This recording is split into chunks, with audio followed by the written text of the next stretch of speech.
And we are live. Go. Welcome, Wendy. It's good to be So, yeah, Wendy agreed like quite spontaneously to join the live stream, here. which I was going to do anyway. And I have an idea of what I would have done, but we can go wherever we feel. Okay, well, tell me what you would have done if it wasn't for me. So there is this website. Yeah, there is this website which is called helpwithcovid.com.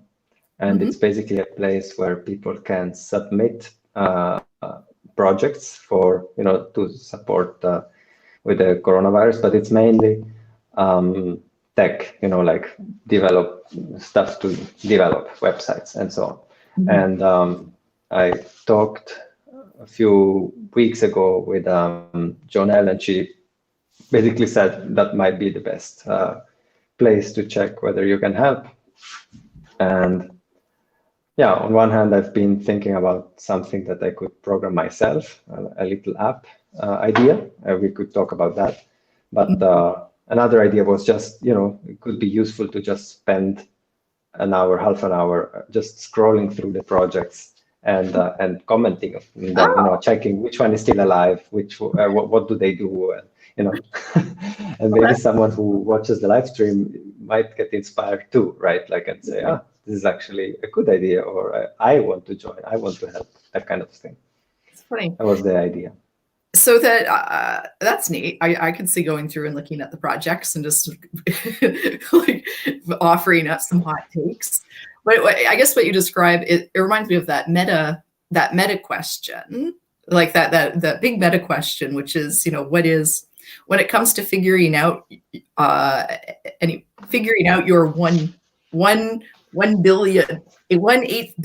8 billionth of a part role, like in terms of that, knowing what's your load to bear, right? Like what's your bear, what is your special contribution?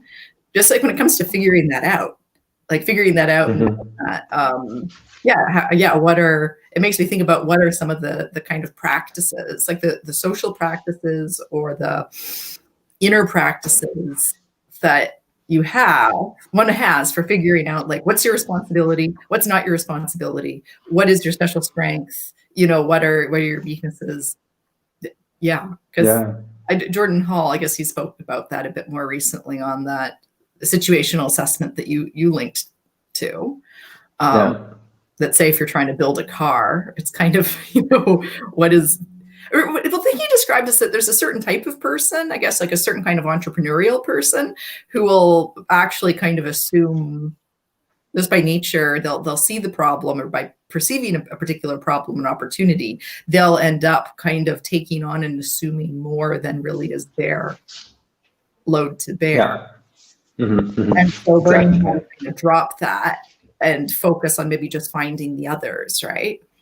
And because I think about too, like with your own sense of feeling like you do have some capacity to create or program. You're a developer. You can sense you have a bit of extra capacity in yourself to do something that matters. Yeah. I mean, definitely, that's a lot in my mind. I feel called out a lot when Jordan Hall talks about the problem with millennials, which is that they don't say they don't do what they say they will do. And it's funny how, the context matters, right? Like if it's within the structure of work, etc. Like I can be very efficient and do the thing. But if it's like me following my bliss in my free time, then I'm very meandering.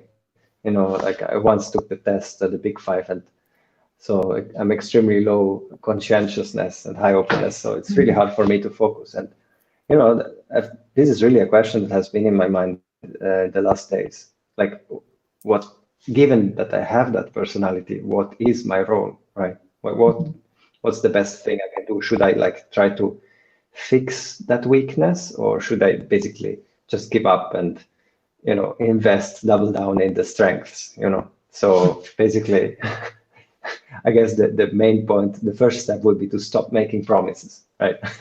And I'm actually wondering whether there is something like an anti-promise like just to always at the beginning to put a disclaimer, I'm going to do this and then abandon it. So if you want to take it over, here is all the material, I don't know. That's I've been struggling with this, and there is a kind of a shame associated with not being able to kind of pursue something long term, except there are things I keep going back to kind of in a natural way, but it's never completely, like dutiful or linear. So but you have a different kind of personality, right? Yeah. I think it's nice. You on YouTube, it hasn't been continuous, but you've actually, it seems like how you've used YouTube, you keep returning to this as a platform, and you keep kind of innovating or using it in slightly different ways. And so even if there isn't any kind of one type, I don't know, even if the type of video that you've produced has changed, you're all in all, like if you just look at your YouTube channel, like you are actually like a pretty like dedicated YouTuber. And that's so interesting, right? I mean, there is a kind of like an emerging pattern, which is different from the consistency that comes from promising to do something and then doing it, right? That's a certain type of consistency. And the other is if you say, no, I don't commit to anything. I just follow whatever it is. And then through the meandering, like a tapestry kind of emerges. And I think that's what I started seeing in recent years about my life. I cannot see that it's very efficient if it comes to, like the bottom line, earning money or that kind of stuff. Or even, being able to say, I've achieved this, like obviously one can be very efficient, have a goal in the end and like put months and months of effort that I'm just not able to do that. There is much more of a meandering, like perfectionistic, looking into some detail that is not relevant, not relevant to the supposed goal, but I don't know. This is the dilemma for me. Is like, is there still value in having that kind of personality, or is the kind of the shame appropriate, right? Should I work on fixing that rather than keep following my bliss in that sense, especially in urgent times like this, right?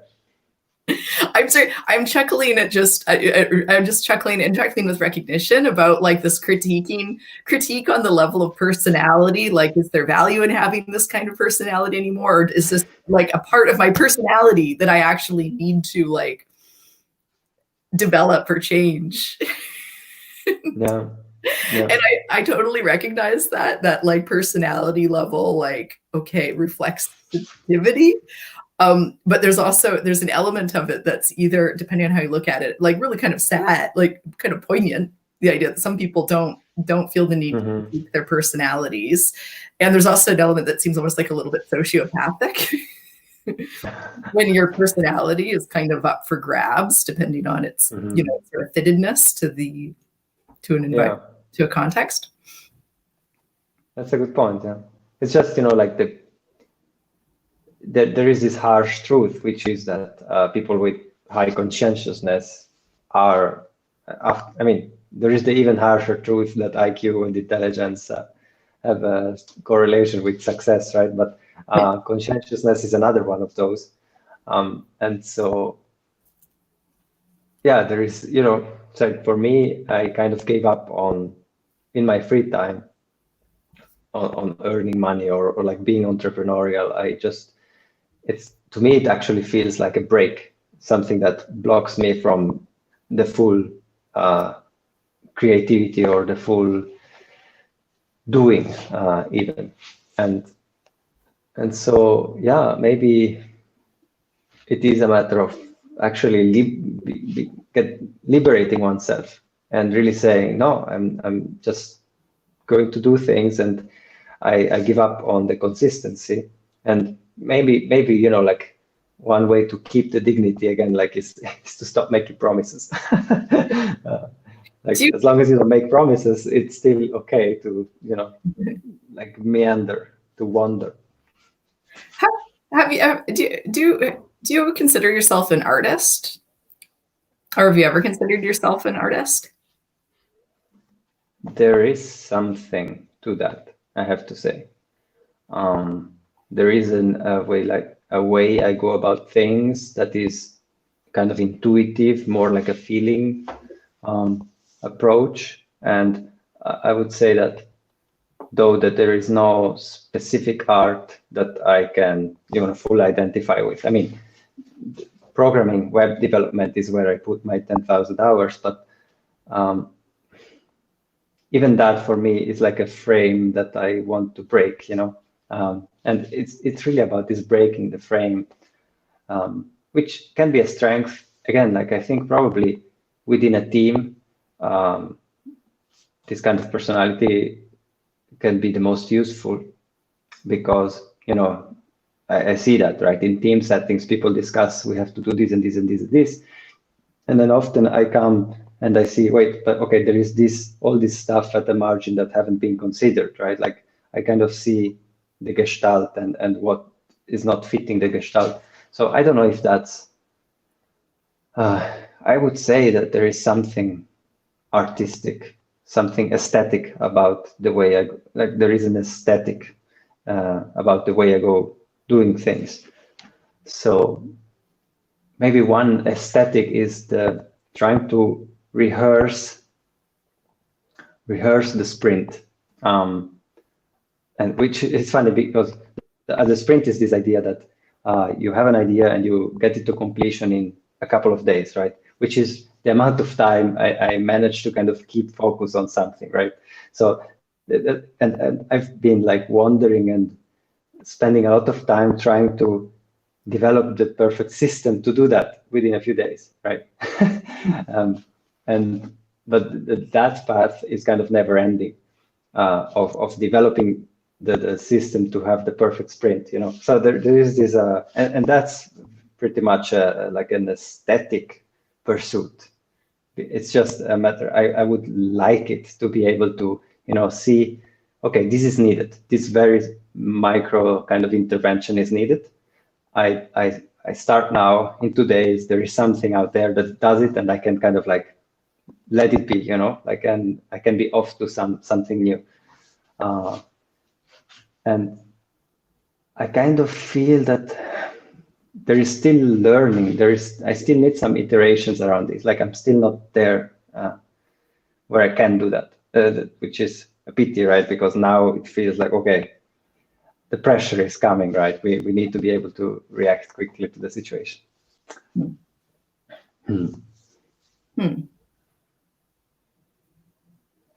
So where is this list of projects?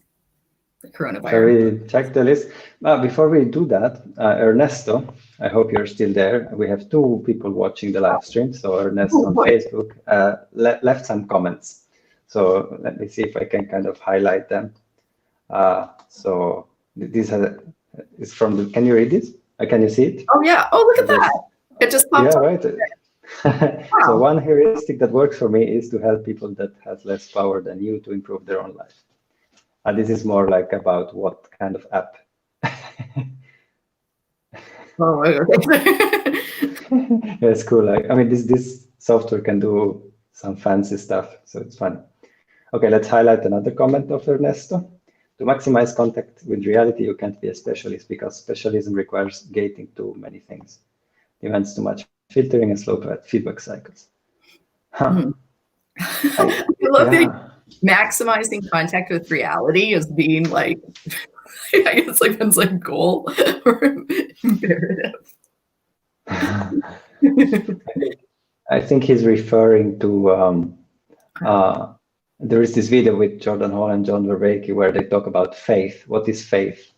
And then they get to this idea of like the surfer surfing a wave, and it's kind of like in this meta equilibrium because he's able to keep in touch with, like, keep continuous contact with the wave in a sense, right? So there is this, and they're saying that faith, in a sense, that if there was kind of like a way to recover the word faith, then it would be that, to kind of stay in touch with what's happening. I'm not sure. Ernesto, maybe you can say whether that's what you're referring to. To stay in touch with what's happened? what's happening, you know, like I think, I mean, Vervaeke's idea of the meaning crisis is mainly that people have many ways to become numb to reality. You know, they have things that are between them and reality. And so the meaning that is intrinsic, or I don't know, the meaning that could transpire cannot because of the numbness. And so the finding the right relationship with reality, which has to do with the optimal grip idea, right? It is actually being in touch with what's going on. Yeah, but I don't know. Let me see. Ernesto is still writing comments. Let's read another couple, unless you wanted to say something. No, that's all right. Ernesto says, for me, creator seems to work more as an approach to problems than artist. Creator. Yeah, I mean, I myself don't really use the artist hat very much, although I found it, like the artist, temporarily donning the artist hat, I found to just be useful, or kind of useful intervention at times. Like I have a friend who is an artist and very much identifies as an artist. And whenever I do thought experiments along, like, okay, consider yourself an artist, or just pretend that you're an artist for a moment, you allow yourself more, like there's a certain kind of freedom and permission you then grant yourself with the artist hat. I mean, there's some limitations too, but there's certain, like, say if you're an artist, you don't need to be tyrannized by your own consistency, right? Like you don't need to always, artists have a certain permissiveness to kind of follow their whatever instincts are. They don't, whatever they create doesn't need to be obviously useful. You're allowed to kind of change your mind. There's this kind of fickleness. Yeah, it seems like it can be a useful hat to wear, say if one, it does tend to be grounded more in the kind of, programmer / engineer, more sort of, kind of rigid, identity models. But creator is good, because creator, it makes you think of the artist, like the role of an artist, but it also implies something, creator, that I like it. Creator's good. I'm gonna give that a try these next few days. Yeah. All right. Let's see. He posts more. Let's show one more comment here. I tend to think that there are people for who the problem solving and creative capacity is more of a subconscious and parallel process. To me, the solution and inspiration usually arrives when I'm not thinking about the problems. Yeah, I agree. Let's see, problem solving.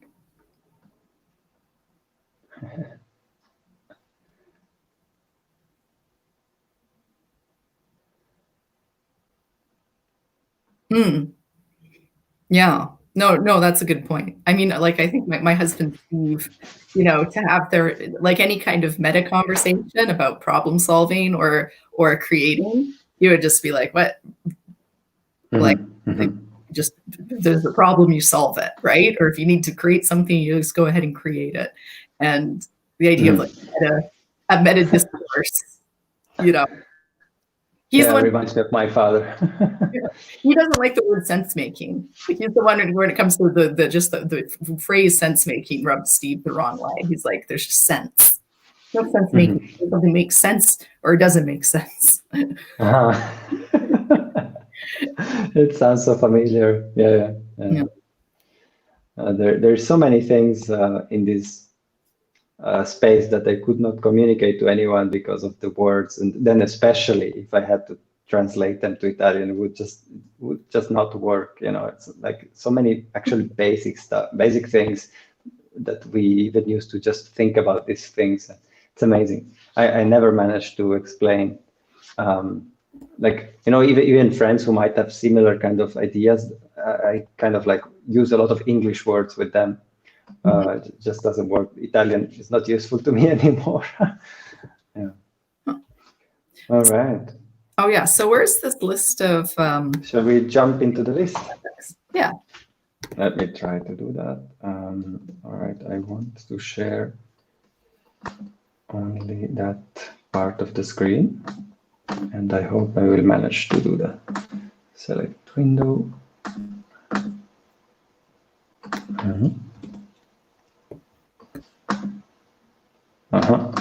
Okay, wait, I need to open another browser.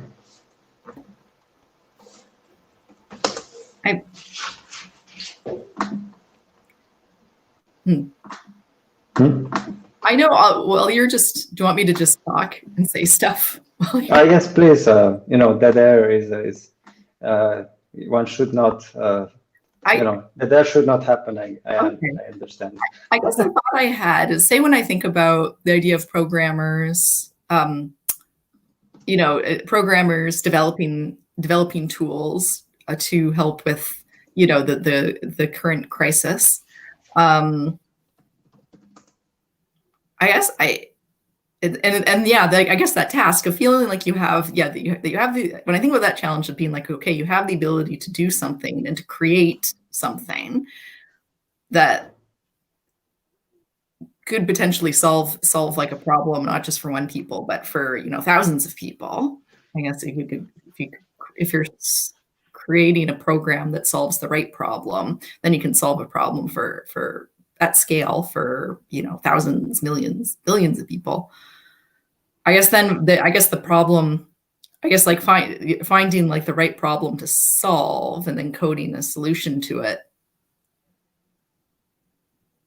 Wait, where am I going with this? Sorry, I have a point. This is very abstract. I guess I just think like it. Yeah, like, how do you solve that problem of having kind of programmers who are ready to kind of like bootstrap something, and then the sense that there's a crisis? Like, how do you actually like? I don't know. What do you do? I was one thought. I guess just a thought that came off my head is that I think maybe any kind of tool, I guess you really kind of need to have you need to start with at least one person who would be a super user of the tool. It probably best to start with one person who absolutely does need the tool to solve their problem. And then, you would, focus first on that person or a few different users. And that's a truism that you should always start. Actually, there is someone who says it like more like when it comes to businesses. Only start a business if someone is asking you to, like yeah.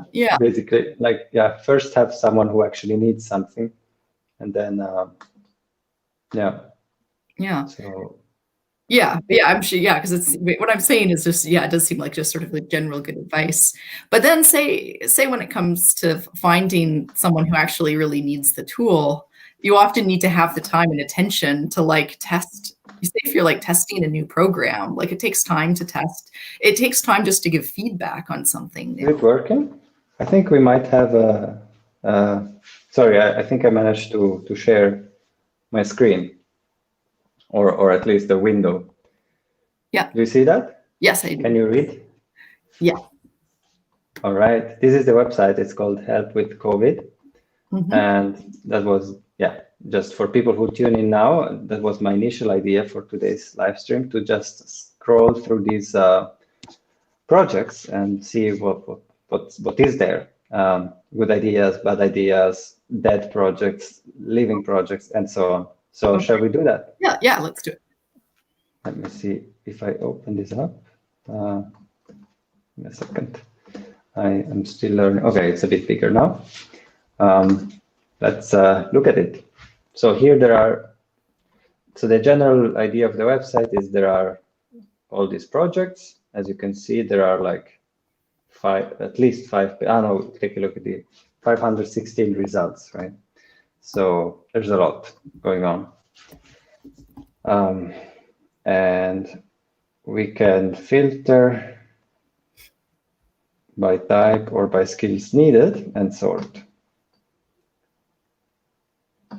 I wonder what it is sorted by right now. Anyway, do we want to just run through them? I wonder what this the orange means, like because at a certain point it just ends. How about let's do sort by e-learning?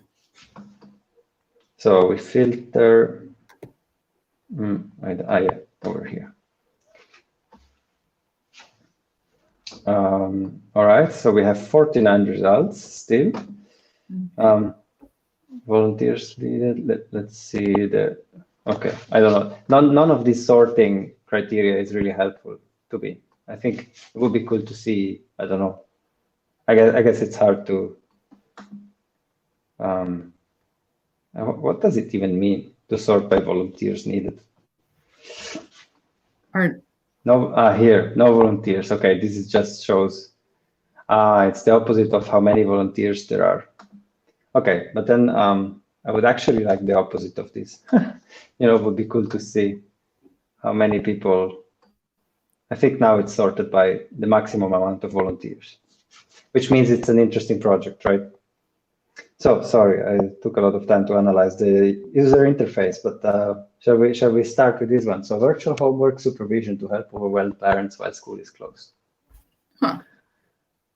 Interesting. It has 72 volunteers. So did they manage to do things? And also interesting, I saw it was created 6 days ago. So, and numbers of volunteers needed more than 100. Okay, that's quite crazy. Like, can you even, how can you run a project with so many volunteers? But this is not necessarily about development, right? No. Although in the volunteers might be people who are volunteering to help supervise kids with their homework. Yeah, it looks like. All right, let's see the CareSplit website. So it would be a bummer if this already existed before the coronavirus. Okay, maybe not. Yeah, that coronavirus forced all of us to become homeschool parents. Yeah. Yeah, I mean, founders to women. So this is caresplit.com in case you're watching. That we are analyzing. Amazing. They have an Instagram account. They're serious, huh? Mm-hmm. Okay. Well, definitely sounds like solving a problem that a lot of people have. Yeah, I'm finding myself curious about whether it's a rebranding of something that already existed. Because there is a lot of copy already, right? It looks like something already kind of ready, and they just like reframed it for the coronavirus. But who knows? Learn about how CareSplit works.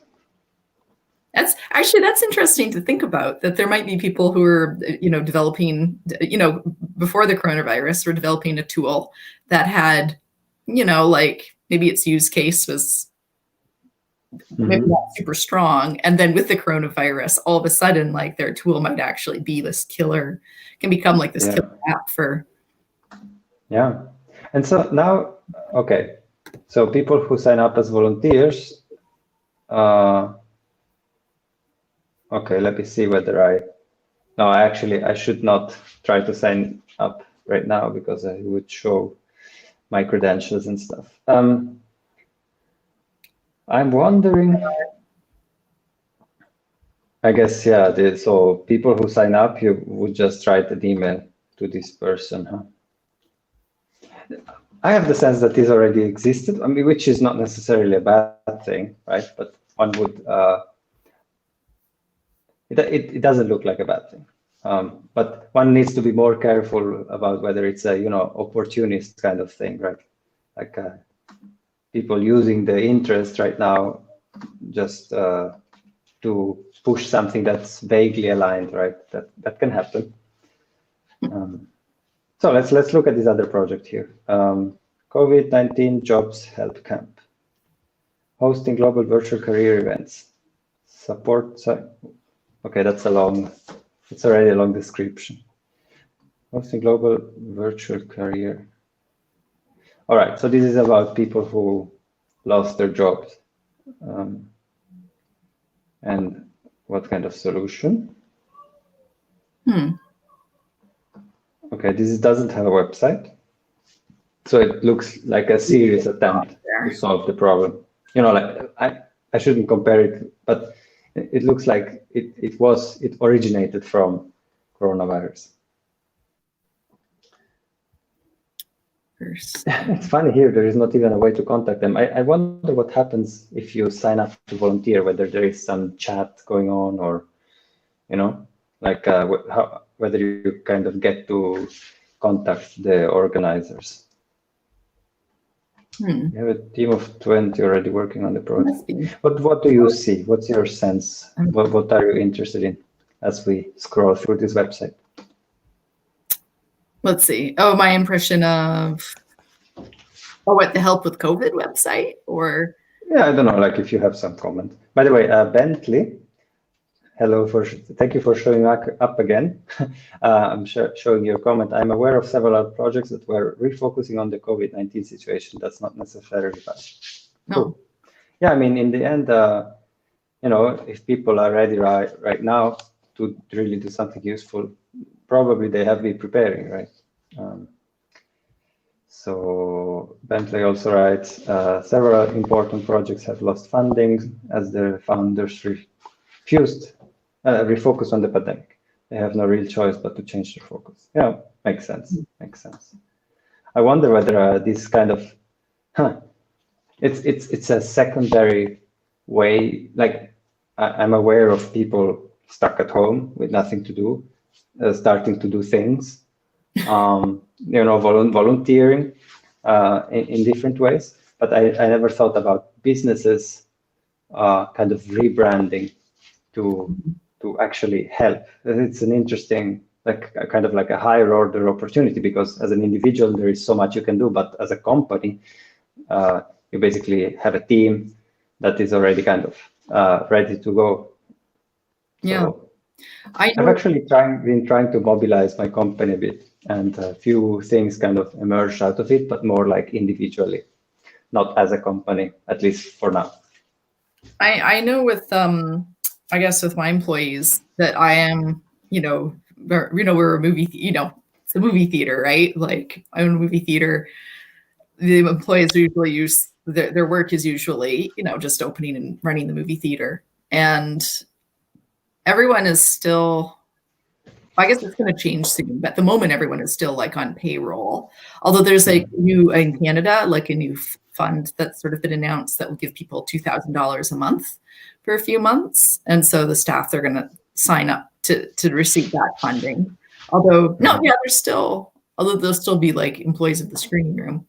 I know I've thought to myself, like, oh, what else could the screening room staff do? Like, and I thought, the thing is, I've thought of a number of things that kind of on an individual basis that I could do over the next few months while the theater is closed, but I haven't really thought of anything, like there's nothing that's really come to mind so far where, in terms of like directing, like having the staff of the screening room, take on the role. Like I haven't thought of a new thing or some kind of like killer obvious, like new purpose that we should all be collaborating around to do instead. Because I mean, when I say that to you, can you think of anything when you think of, the type of people who work in a movie theater, what it is, like, what is it like? I mean, of course, anyone can think of things that we could do, but in terms of something that seems like totally like right, like it should be what we should be doing instead. What if you start a meeting with them and say, so what do we do? You could start a happy hour, like the way you do it in Game B. Like you ask them to, I don't know, like what else? It could be a group kind of like emerging thing, but I don't know. I was wondering though, like, can the theater itself be useful as a space? Like I can imagine things like,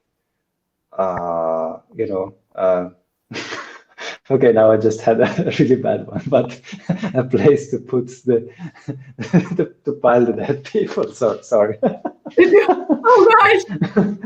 No, I'm sorry. It's just this is in the back of my mind because in Madrid they had to look for space. Actually, it's true. It's the case in Madrid. They had this to look for what is these ice skating halls because they don't have they cannot cremate the bodies quickly enough, and so I think they for now it has been 3 that they basically filled with what are these things called the grave, not the grave, like I'm missing a word. So when you die, they put you in a wood box. What is that wood box? Oh, casket.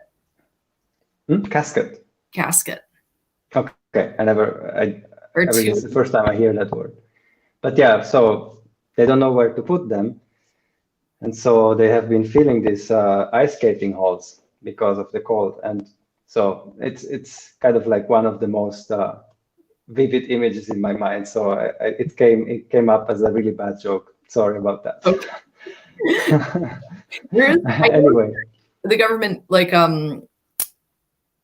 we're on the 2nd floor of a building, so we're not super accessible. You have to use an elevator. But I know other theaters have, well, or potentially other theaters, I think, it came up on a listserv, have donated the use of their space for as a blood donor spaces where people can set up the beds and stuff to kind of have people donate blood. Because we do have a fair bit of space in the lobby.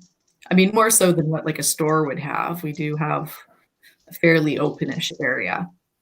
But yeah, it's tricky to think. Like often schools and churches are as like public spaces are more readily available to kind of be used for different things. Right. Yeah. Mm-hmm. Yeah, like another couple of things I've heard that where space might be needed, but probably hotels and that kind of stuff are better. Is like staff that is afraid, like healthcare people who are afraid that they might be infected and don't want to go home back to their family, right? They need a place to sleep, and some are sleeping in cars. I've heard, right? Wow. So, but I guess that has more to do with. I guess hotels would be a better place to host these people. Yeah, but yeah, I was going to say that back to your initial idea. Of course, when it comes to like whether the screening room staff, whether we can all be doing something different, than just asking, having a meeting and just asking everyone if anything's on their mind, or even just start brainstorming. And even if we're just kind of joking around, that would be the way that I think the best way for an idea to emerge. And we're going to have it. We're going to have like a group Zoom. Cool. So it was already planned, or did you just decide to do it? Oh no, we are it's a group Zoom call is sort of in the works in terms of we're definitely going to have one. But I don't like the Zoom call. It was more of it's been scheduled more as a just sort of checking in on everyone. Mm-hmm. Yeah. I didn't have a particular goal or outcome for the Zoom call, but now I will ask whether there's anything that we should all be mobilizing our efforts towards collectively. My wife's sister and mom are right now in Spain, in a village, and they are apparently so that I don't know, the mayor or something, like the head of the whole province, asked people to help with how do you say that? Sewing? No, not sewing. Like to basically build these protective gear for mental, not mental, for health care personnel. Like I don't know how you call it. They're basically like plastic jackets, something, and they're kind of putting them together. So it's kind of cool to see how the population is kind of supporting the government, and like they're coordinating pretty well. That's cool. I know people are talk about like sewing masks, that you can make those at home. if you have the right kind of fabric. Mm-hmm. Yeah. Should we look at some more at this website? Let's do this. Let's do it. So we managed to look at 2. Okay. So let's check another one. Schoolclosures.org relief effort for parents and families. This is another one. Yeah, I guess now I'm getting what e-learning is about. So it's,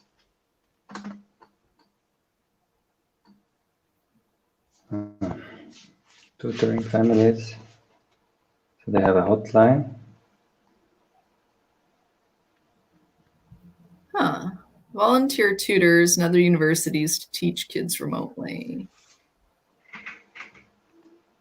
Mm-hmm.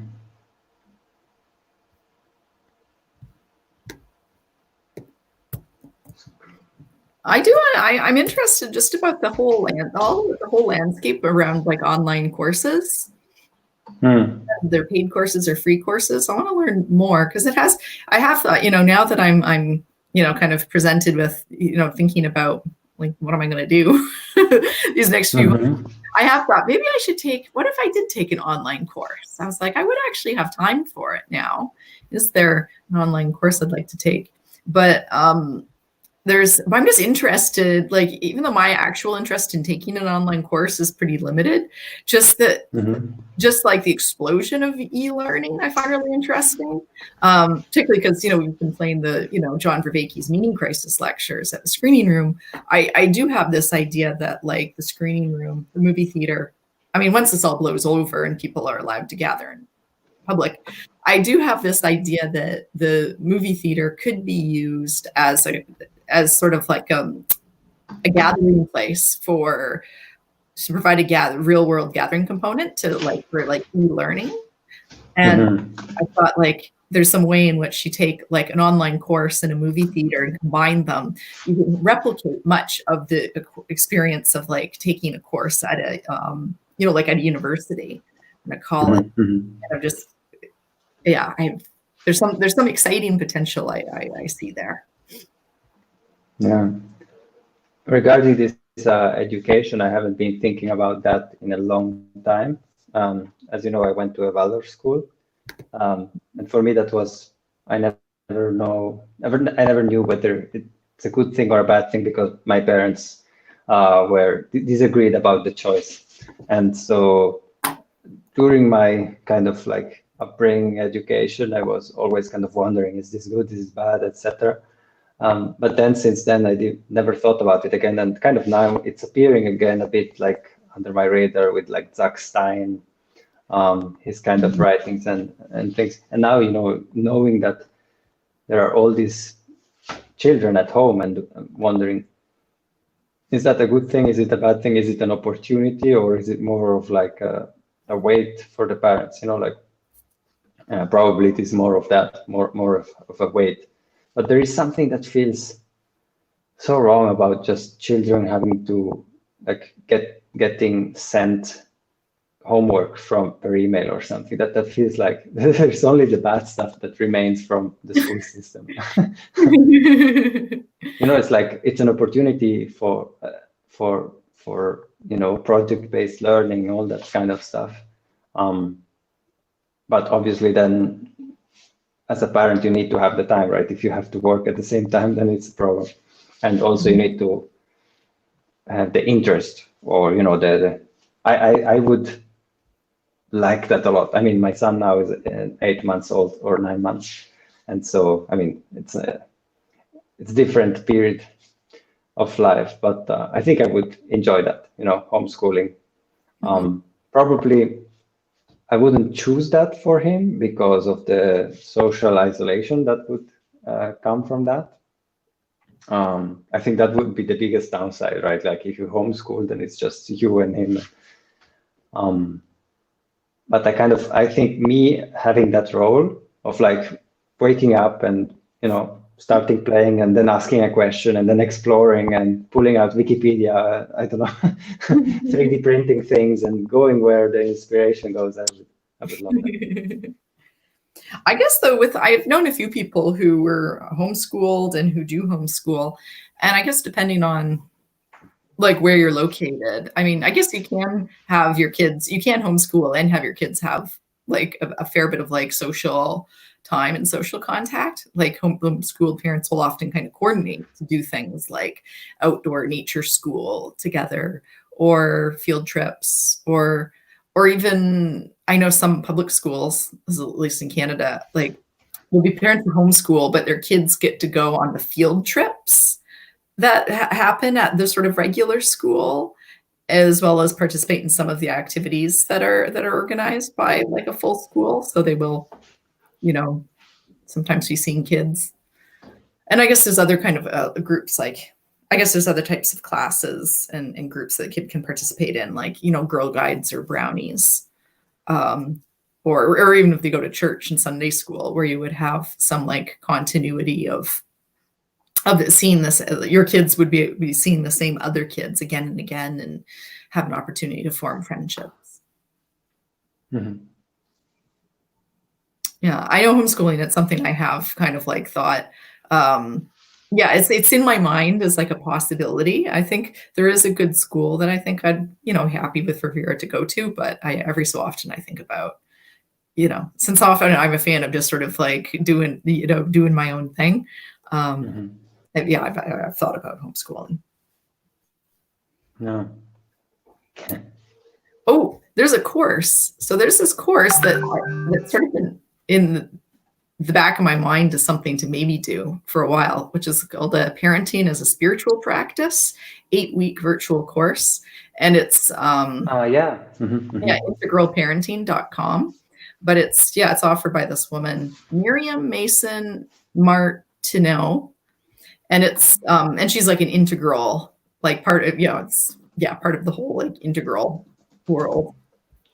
Yeah, I was considering doing that. I mean, it's basically Jordan Hall recommends it, right? Mm-hmm. Yeah, that's how I found out about it. Mm-hmm. Yeah, I was considering taking that too. And one thought I had too is like, you don't, of course, there's the self-directed one you can take anytime. But I was thinking about maybe if I kind of announced online or tried to find other people who are interested in taking it, one could enroll and then take it and take the self-directed version. But if there was like a little cohort of people who are all taking it at the same time, you could have just like weekly Zoom calls. True. To kind of get the full live course experience. Yeah. I mean, it's interesting what's possible just by adding that added layer of just doing it together on Zoom, whatever. It could be anything, right? I mean, that's a bit of the frame that I'm using right now, like just when I sit down, or right now I'm standing, but when I'm here and I have a few hours to do something, the things that I would have done anyway, I'm trying to basically just do it live. And, sometimes someone jumps in, and sometimes I'm on my own coding, and maybe I get some questions, and I don't know, it's just an enabler for more things. Obviously, you cannot do everything like that, but so far it's a fun experiment. I've had some interesting accidents, by the way, but I'll tell you another time. Oh, I saw in the comments that somebody appeared online and then they showed a pornographic image. Yeah, exactly. That's what happened in yesterday's live stream. I mean, I feel a bit responsible for the guests that were on the stream with me, but yeah, I mean, it's a lesson, right? I need to be more careful about who I allow to join. At least this software allows for one to, people can join it, and I can see who's there, and I can then click on them, and then they kind of really become part of the live stream. So that's kind of like a step in between. And I need to start moderating. I mean, for now, I was operating under a scarcity assumption, right? That who is even interested, and now suddenly people are jumping in, and so I need to learn to deal with that side. Cool. By the way, Ernesto is proposing something for your cinema, crowdsourcing a movie. Oh, neat. Oh, Oh my gosh, that's not a bad idea. So yeah, I could just have, it'd be interesting because we have a lot of people subscribe to our email newsletter. I could like ask people, ask people here in Kingston to like shoot a little video of what their life looks like now or how they're adapting. And then you just sort of take all the clips and then just sort of concatenate them all together and edit them together, and then you get this neat, kind of a neat montage. Cool. He also made another couple of proposals, but like, for example, here, making movie review videos, basically, that would be another idea. But people, where you watch a movie and people could record video and then, upload. Yeah. I would love it. Like, yeah, there's definitely some really neat people who, like, if I could somehow persuade them to become YouTubers and like older, like people who just say what they think. That would be fun. Record their stuff on YouTube, and I guess, like if we think in terms of the adjacent possible, a Zoom call would be like the next step, right? Yeah. Now there is one thing that I'm going to do. That actually I've just confirmed earlier today that I'm going to do, which is hosting kind of like a bit of a movie watching club where people using Zoom, everybody kind of watches a movie at the same time, but beforehand on Zoom, everybody logs into Zoom. You can talk a little bit beforehand. You can use Zoom to get everyone to coordinate to start the movie, like hit play all at the same time, and then turn off the mic and the video and just use the chat feature so people can just type chat messages throughout the film. And then afterwards, once the movie's over, you can turn the videos and mics back on and then talk a little bit about the film. So so I'm gonna do something. And also too, I want to just put together a nice big list to share of like beyond Netflix and Amazon Prime and the kind of obvious, kind of big streaming services, pointing to other places where you can watch films or interesting videos for free. And I'd like to actually get, when it comes to like free online courses and or free lectures, I'd love to really learn a bit more about like where the really good, beyond John Vervaeke and his Meaning Crisis lectures, finding others who have posted a lot of lectures that will be of interest to kind of lifelong learners. And are you okay? I had something useful that you will love if you don't know it yet. Are you aware of the awesome GitHub repos? No, I don't. So there is this idea that like there is this convention in GitHub world to make a repository that starts with awesome dash whatever, so about any resource, it's like awesome dash, so maybe there is like awesome dash lectures, and then it's basically a text file, a curated text file of links to things, right? So, and it's like you can find about you can find mainly awesome lists about tech kind of related stuff. But I'm sure that there is a list about awesome lectures, awesome online lectures, something like that. Actually, given that I have a browser on right now, let's try it. Okay. Let's look for it.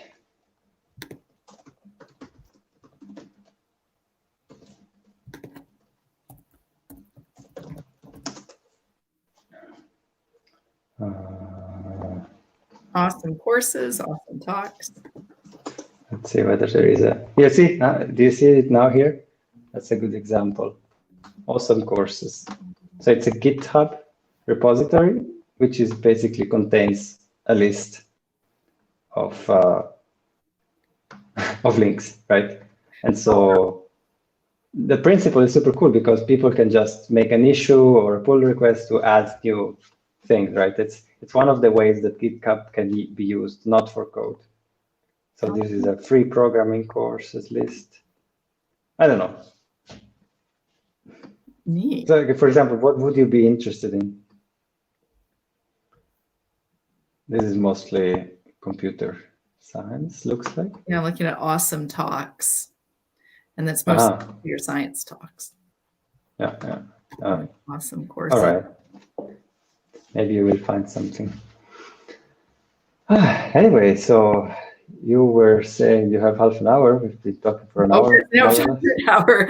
I know. I guess Deer is still quiet. I should probably get going now because all right.